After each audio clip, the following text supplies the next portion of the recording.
Last video में हमने जाना था MS एक्सेल रिव्यू टैब के बारे में और आज की इस वीडियो में हम लोग जानेंगे MS एक्सेल व्यू टैब के अंतर्गत आने वाले सभी एक एक ऑप्शन का प्रयोग। यदि आप अच्छे से सीखना चाहते हैं तो वीडियो को बगैर स्किप किए देखिएगा। ये वीडियो बहुत ही शानदार होने वाला है। जी हाँ दोस्तों, नमस्कार, मेरा नाम पुष्पराज साहू है और मेरा यूट्यूब चैनल एजुकेशन पुष्पराज में आप सभी का स्वागत है। तो चलिए दोस्तों, वीडियो स्टार्ट करते हैं, चलते हैं कंप्यूटर स्क्रीन पर।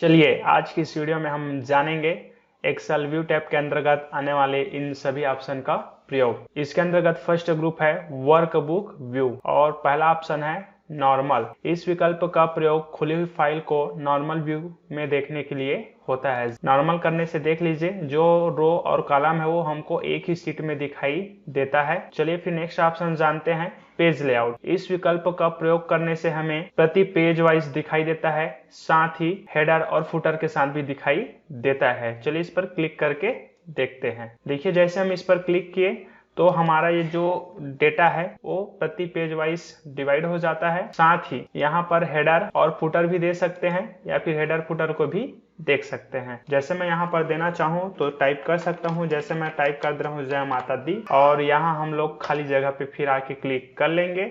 उसके बाद आप चाहें तो कंट्रोल F2 की सहायता से प्रिंट प्रीव्यू भी चेक कर सकते हैं। देखिए हमारा यहाँ पर फुटर दिखाई दे रहा है। अब मैं इसको क्लोज प्रिंट प्रीव्यू कर लेता हूँ। अब इसी को हमें पुनः फिर से नॉर्मल देखने तो हम नॉर्मल व्यू पे क्लिक कर लेंगे। इस प्रकार से नॉर्मल फिर दिखाई देने लगता है। उसके बाद नेक्स्ट ऑप्शन है पेज ब्रेक प्रीव्यू। ये ऑप्शन बेहद ही मजेदार है क्योंकि इस विकल्प का प्रयोग पेज की लेंथ सेट करने के लिए होता है। जी हाँ, लेंथ मतलब लंबाई और चौड़ाई, कि मुझे एक पेज में कहां तक डेटा रखना है या कहां तक डेटा को लाना है। देखिए जैसे हम लोग अभी प्रिंट प्रीव्यू चेक करते हैं तो हमारे जो डेटा है वो कटा हुआ दिखाई दे रहा है, एक पेज में पूरा नहीं आ रहा है। अब इसी को हम लोग सेट करना चाहते हैं, तब हम लोग पेज ब्रेक प्रीव्यू का प्रयोग कर सकते हैं।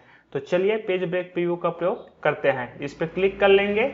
उसके बाद देखेंगे, यहाँ पर देखेंगे एक पेज और यहाँ पर दो पेज लिखा है। अब ये जो अलग अलग दो पेज में डिवाइड है उसको हम लोग ये ब्लू लाइन को जहां तक हमारा डेटा है ये लास्ट तक मैंने ड्रैग करके ले आया।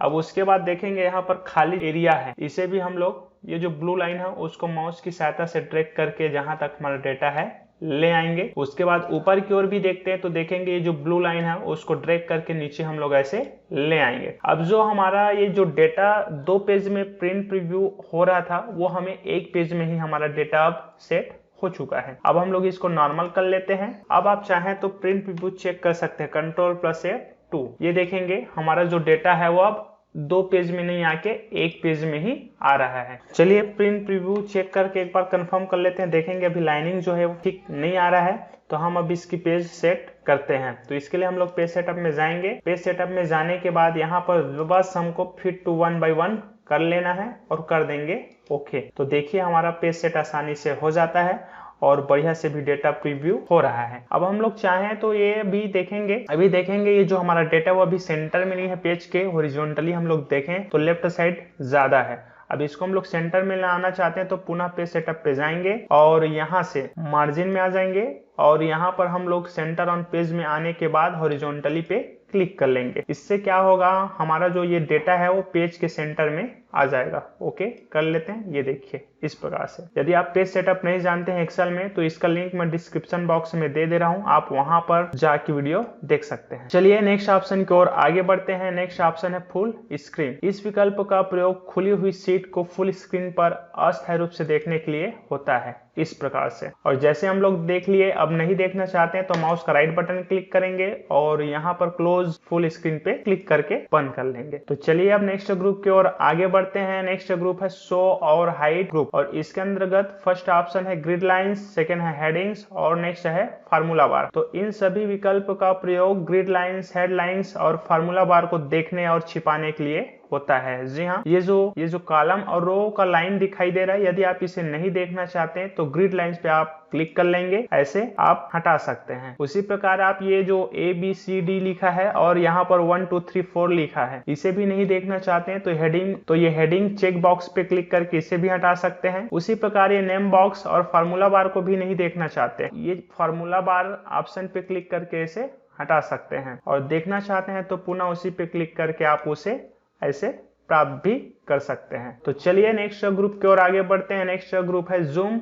तो इस विकल्प का प्रयोग खुली हुई फाइल को जूम इन जूम आउट करने के लिए होता है। जी हाँ, डायरेक्ट आप जूम करना चाहते हैं तो जूम टू सिलेक्शन पे से क्लिक करके जूम कर सकते हैं। नॉर्मल व्यू देखना चाहते हैं तो 100% पे क्लिक करके नॉर्मल कर सकते हैं, या फिर अपने इच्छा अनुसार जूम करना चाहते हैं तो जूम पे क्लिक करेंगे, यहाँ से परसेंटेज चुन सकते हैं, या फिर सरल तरीका यहाँ जूम डायलॉग बॉक्स से भी आप ऐसे जूम कर सकते हैं ड्रैग करके। जितना ड्रैग करेंगे जूम होते जाएगा, तो इसको जूम आउट भी ऐसे कर सकते हैं। तो आप यहाँ से सेंटर पे रख लेंगे तो आपका ये जो शीट है वो 100% जूम हो जाता है। चलिए नेक्स्ट ऑप्शन की ओर आगे बढ़ते हैं। नेक्स्ट ऑप्शन है विंडोज ग्रुप, और इसके अंतर्गत फर्स्ट ऑप्शन है न्यू विंडो। इस विकल्प का प्रयोग खुली हुई विंडो की एक प्रतिलिपि विंडो लाने के लिए होता है। जी हाँ, जैसे मैंने एक बार क्लिक किया, एक आ गया। यहाँ टाइटल बार में देख सकते हैं MS एक्सेल प्रैक्टिकल 2 हो गया, और जैसे मैं इस पे क्लिक करता हूँ तो देखेंगे जो 2 था वो अब 3 हो गया है। तो मैंने अभी फिलहाल खुली हुई फाइल की 2 प्रतिलिपि विंडो ले आया हूं। आप इसे देखना चाहते हैं तो मैक्सिमाइज पे क्लिक करेंगे, और ये देखिए इस प्रकार से आप सभी फाइल को देख सकते हैं। नेक्स्ट ऑप्शन है अरेंज ऑल। लाए गए न्यू विंडो को व्यवस्थित करके देखने के लिए होता है। जी हाँ, इस पे क्लिक करेंगे और हम लोग कर लेते हैं जैसे हॉरिजॉन्टली करते हैं तो इस लेआउट में दिखाई देगा जो नया विंडो लेके आए हैं, और मान लीजिए इसी को हम लोग वर्टिकली कर देते हैं तो इस लेआउट में नजर आएगा 1 2 3 इस टाइप का। अब मुझे बंद करना है, नहीं रखना है, तो यहाँ पर क्लोज बटन पे क्लिक करके लाएगा न्यू विंडो को हम क्लोज बंद कर सकते हैं ऐसे। उसके बाद हम लोग अपना ओरिजिनल को रख लेते हैं। अब चलिए नेक्स्ट ऑप्शन की ओर आगे बढ़ते हैं। नेक्स्ट ऑप्शन है फ्रीज पेन्स, और ये ऑप्शन बेहद ही मजेदार और काम का है, क्योंकि इस विकल्प का प्रयोग रो और कॉलम हेडिंग्स को सामने में फ्रीज कर आगे की डेटा को स्क्रॉल करके देखने प्लस काम करने के लिए होता है। चलिए इसको प्रैक्टिकली समझते हैं। देखिए यहाँ पर जो स्टूडेंट नेम है वो अभी हमारे सामने है, लेकिन जैसे मैं इनका आधार नंबर दर्ज करने के लिए आगे स्क्रॉल करके कर्सर को लेके जाता हूँ तो स्टूडेंट का नेम लेफ्ट साइड स्क्रॉल हो गया है, हमें दिखाई नहीं दे रहा है। तो सामने वाला का मैं यहाँ पर आधार नंबर इंटर कर देता हूँ। जैसे मान लीजिए डेमो के लिए मैंने ये अभी इंटर किया, अब दूसरे बंदे का आधार नंबर इंटर करता हूं तो मुझे नाम दिखाई दे रहा है क्या? नहीं दे रहा है। तो मुझे फिर से ऐसे स्क्रॉल करके लेफ्ट साइड आना पड़ेगा। अच्छा, ऐसे जाने के बाद फिर आपको राइट साइड आगे जाना पड़ेगा। तो आप चाहते हैं कि ये समस्या आपको ना हो, स्टूडेंट का नाम आपको सामने में दिखाई दे और साथ ही आप आधार नंबर उसका आसानी से इंटर कर पाए। साथ ही देखेंगे जैसे हम लोग नीचे की ओर स्क्रॉल करते हैं तो ये जो कॉलम हेडिंग है वो ऊपर स्क्रॉल हो जाता है, और यहाँ पर हम कंफ्यूज हो सकते हैं कि ये कौन सा कॉलम है। तो आप चाहते हैं कि भैया ये सामने वाला, ये जो हमारा मुख्य जो हेडिंग है वो सामने में ही फ्रीज रहे। मैं चाहता हूं कि ये अमित कोर्स नेम और टोटल फीस के बाद यहाँ तक स्क्रॉल करूँ तो वो फ्रीज हो जाए सामने में। तो हम लोग यहाँ फ्रीज पे आएंगे और यहाँ फ्रीज पेन्स पे बस क्लिक कर देना है। तो देखेंगे अब जैसे हम लोग आगे राइट साइड स्क्रॉल करते हैं डेटा को तो वहां तक फ्रीज हो जाता है टोटल फीस तक, और आसानी से आप आधार नंबर किसी का भी इंटर कर सकते हैं। ये देखिए अब कृष्णा का करना है तो यहाँ पर कृष्णा का कर लेंगे, यहाँ पर मान लीजिए सुमित का करना है तो सुमित का कर लेंगे, विजया का करना है तो यहाँ पर विजया का आधार नंबर इंटर कर लेंगे। उसी प्रकार अब आप नीचे भी स्क्रॉल करके जाते हैं, डेटा इंटर करते करते आप नीचे भी जाते हैं तो देखेंगे आपका ये जो कॉलम हेडिंग है वो यहीं पे फ्रीज हो गया है, ये ऊपर की ओर स्क्रॉल नहीं हो रहा है। तो आप इसका प्रयोग समझ ही गए होंगे, ये बेहद ही काम का है। और इसी को आप अनफ्रीज करना चाहते हैं तो फ्रीज पेन पे जाएंगे और अनफ्रीज पेन पे क्लिक कर लेंगे तो देखेंगे आपको वही दिक्कत फिर से स्टार्ट हो जाएगा। जैसे हम लोग राइट साइड स्क्रॉल करते हैं तो स्टूडेंट नेम लेफ्ट साइड अंदर चला जाता है, इससे हमें कंफ्यूज हो जाता है कि ये कौन से बंदे का है कि किसका है। समझ गए होंगे। चलिए ठीक है, आगे बढ़ते हैं। नेक्स्ट विकल्प है, चलिए नेक्स्ट विकल्प की ओर आगे बढ़ते हैं। नेक्स्ट ऑप्शन है सेव वर्क स्पेस। इस विकल्प का प्रयोग वर्किंग एरिया को सेव करने के लिए होता है। मतलब आपको पता ही है कि एक्सेल में बहुत सारा लाइन होता है और काम करते करते मान लीजिए आप इस जगह पर आ गए हैं और आज का काम यहीं पे हम खत्म कर दे रहे हैं, लेकिन हम चाहते हैं कि भैया कल जैसे मैं काम स्टार्ट करूं तो मेरा ये जो फाइल है यहीं से खुले। तो हम लोग इसके लिए क्या करते हैं, सेव वर्क स्पेस पे जाते हैं और इस फाइल को सेव कर लेते हैं। अब जैसे हम लोग नेक्स्ट उस फाइल को ओपन करेंगे तो इसी जगह से हमारा फाइल क्या होगा, वर्क स्टार्ट होगा। चलिए नेक्स्ट ऑप्शन की ओर आगे बढ़ते हैं। नेक्स्ट ऑप्शन है स्विच विंडो।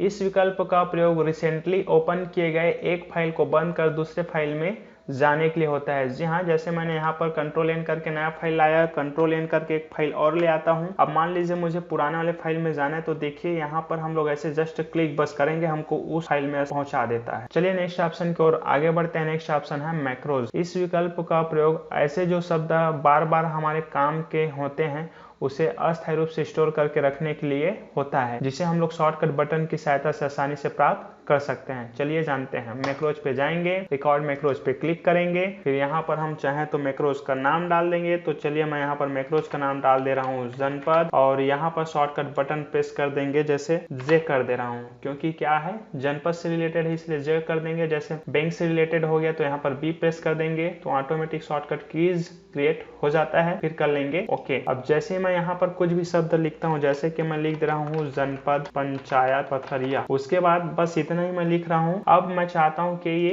रिकॉर्ड स्टॉप हो जाए, तो हम लोग यहाँ पर स्टॉप रिकॉर्डिंग कर लेंगे। अब जैसे हम यहाँ पर, अब मान लीजिए उसी जनपद पंचायत पथरिया जो सेंटेंस हमने शब्द स्टोर किए हैं, लिखे हैं, उसी शब्द को हमको इस जगह पे लाना है, तो बस कंट्रोल शिफ्ट जे बटन बस प्रेस करेंगे, देखिए वो आ जाता है, क्योंकि हमने इसके लिए शॉर्टकट बटन बनाए थे और शॉर्टकट बटन दिया कंट्रोल शिफ्ट जे इस प्रकार से। तो हम इस प्रकार से मैक्रोज का प्रयोग करके किसी भी शब्द जो स्टोर करके रखे हैं उसको आसानी से शॉर्टकट बटन की सहायता से प्राप्त कर सकते हैं। उम्मीद करता हूँ ये वीडियो देखने के बाद आप MS एक्सेल में यूट्यूब के अंतर्गत आने वाले सभी एक एक ऑप्शन का प्रयोग को अच्छे तरीके से समझ गए होंगे। यदि फिर भी किसी प्रकार का कोई दिक्कत होता है तो मुझे कमेंट बॉक्स में कमेंट करिए और साथ ही ये बताइए कि ये वीडियो आपको कैसा लगा। यदि इसी तरह के और वीडियोस देखना चाहते हैं तो बने रहिए मेरे साथ। मिलते हैं अगले वीडियो में, तब तक के लिए धन्यवाद।